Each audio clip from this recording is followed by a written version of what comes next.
हाँ जी, नमस्कार दोस्तों।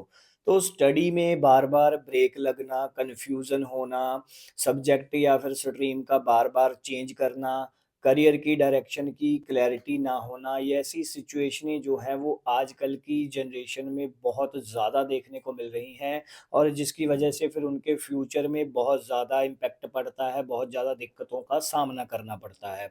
तो ज्योतिष इसमें क्या कहता है कि यदि आपकी कुंडली में बुध जो कि बुद्धि का कारक है, वो राहु के साथ हो 6, 8, 12 भाव में हो या फिर नीच राशि में बैठा हो, तो इसका रिज़ल्ट क्या रहता है कि माइंड जो है वो बच्चे का हमेशा अनस्टेबल रहता है, उसका इंटरेस्ट जो है वो बार-बार चेंज होता है, वो समझ में ही नहीं आता कि कौन-सी फ़ील्ड उसके लिए अच्छी है। उसके बाद बारी आती है मून की यानी कि चंद्रमा जो हमारे माइंड को रिप्रेज़ेंट कर रहा है, तो यदि उसकी पोज़ीशन कुंडली में खराब है, तो ऐसे में कंसंट्रेशन लेवल जो है वो बहुत ही लो रहता है।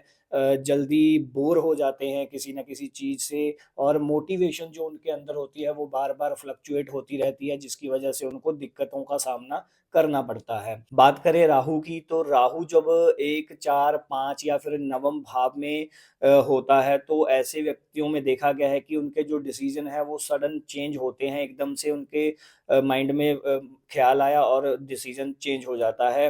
तो राहु जो है वो व्यक्ति के अंदर डिज़ायर तो देता है किसी चीज़ के लिए परंतु क्लैरिटी नहीं देता है डायरेक्शन की कि किस रास्ते में हमें आगे बढ़ना चाहिए।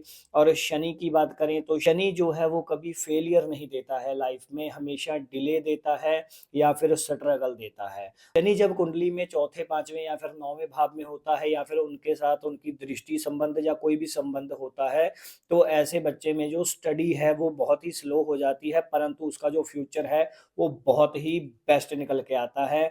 और बात करें गुरु की जो कि ज्ञान का कारक है जुपिटर, जुपिटर अगर कुंडली में वीक कंडीशन में रहते हैं तो ऐसे व्यक्ति के अंदर कॉन्फिडेंस की कमी आ जाती है। उसको उसके टीचरों का सपोर्ट नहीं मिल पाता है कि कैसे आगे बढ़ना है, क्या गाइडेंस में उनको कमी मिलती है।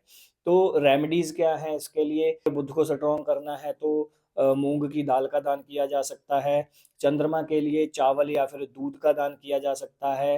राहु के लिए शनिवार को 3 सुपारियों का दान किया जा सकता है और जुपिटर के लिए कोई भी पीला दान, किसी भी पीली वस्तु का दान किया जा सकता है। परंतु मेन पॉइंट यह है कि अपनी कुंडली का विवेचन करवाने के बाद ही इन सब उपायों को आप करें क्योंकि ये जनरल रेमेडीज़ होती हैं। परंतु आपकी कुंडली में किस वजह से ऐसी दिक्कतें आ रही हैं, किस प्लैनेट की वजह से आ रही हैं, उसके अकॉर्डिंग ही आपको जो उपाय हैं वो फिर पूछने चाहिए और उनको करना चाहिए। नमस्कार।